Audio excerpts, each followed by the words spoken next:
Well, my visit to Kathmandu to Nepal is coming to an end.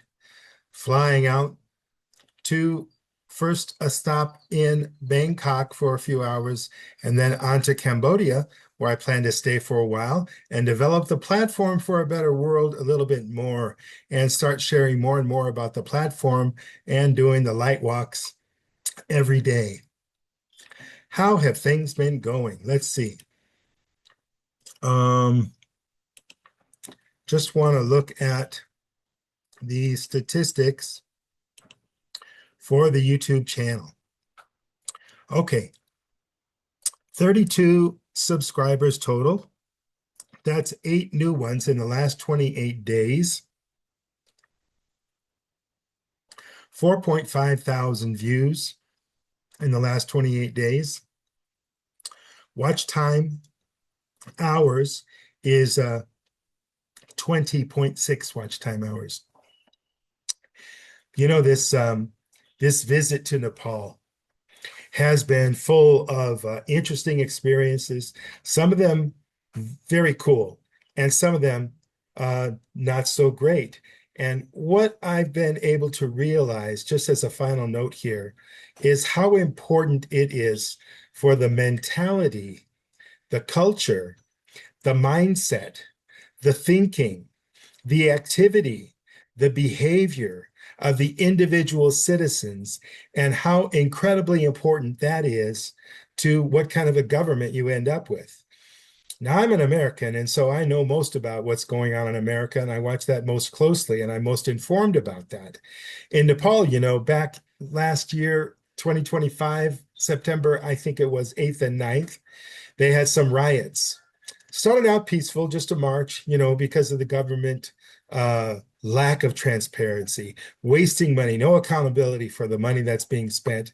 They, since citizens, the regular citizens, especially the Gen Zers, stood up when they saw the Nepo babies, which are basically the kids and the families of the royalty that are sucking the country, sucking the country dry of money and resources that should be put towards the infrastructure.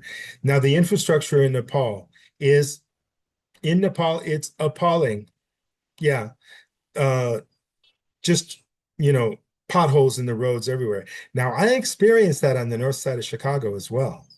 I was driving my little car around hitting these huge potholes, and the government was so corrupt. And when I tried to contact and have a meeting with the local government, just the local small fry, total corruption in America, just total, especially Chicago. The mafia has not ended. It really sucks there. And I'm excited about what Mamdani is doing in New York because he seems to be a leader with integrity. But I'm pretty sure that Chicago, especially the North Side, still completely sucks when it comes to integrity. So when we look at Nepal, we see how the people think, how the people behave, the people I've tried to reach here about community action, about organizing. They did this big march, and I think they lost 72 lives.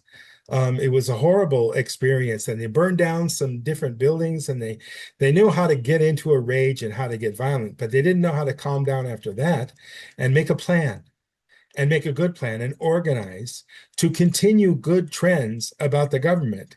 They got the prime minister out. They got a new guy in. Everybody I talk to says, hey, this guy Bala, we don't know.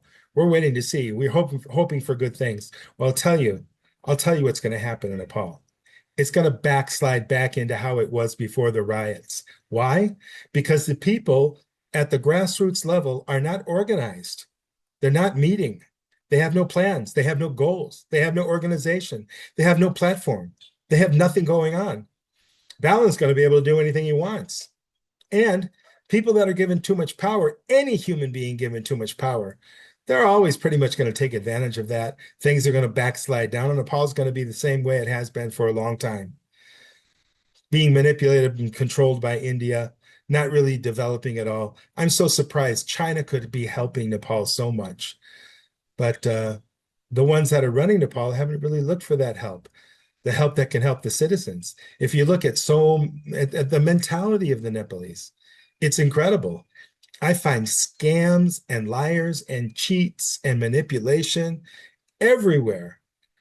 I can't even find a healthy bottle of bottled water that's clean, that doesn't give me an upset stomach after weeks.